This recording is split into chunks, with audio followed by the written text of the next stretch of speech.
প্রিয় দর্শক, এখন আমি জানিয়ে দেব প্রতি ঘন্টার সংবাদ বুলেটিন। প্রতি ঘন্টার সংবাদ বুলেটিন সবার আগে পেতে সাবস্ক্রিপশন ও নোটিফিকেশন বাটন অন করে রাখুন।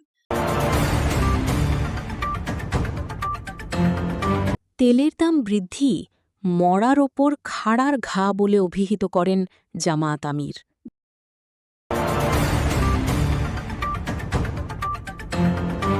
দেশে জ্বালানি তেলের নতুন মূল্য নির্ধারণ করেছে সরকার। আজ থেকে জ্বালানি তেলের নতুন দাম কার্যকর।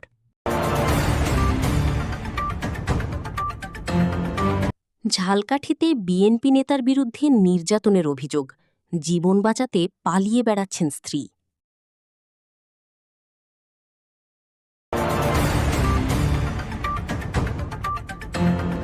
বর্ষাকালে গোমতী নদীতে পানি উঠলে আমরা আতঙ্কে থাকি, বলেন হাসনাত আব্দুল্লাহ।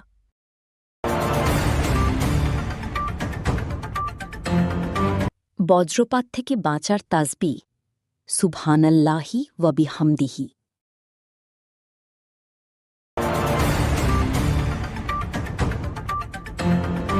কারণে অকারণে সংসদ ওয়াকআউট না করতে বিরোধী দলকে আহ্বান স্পিকারের।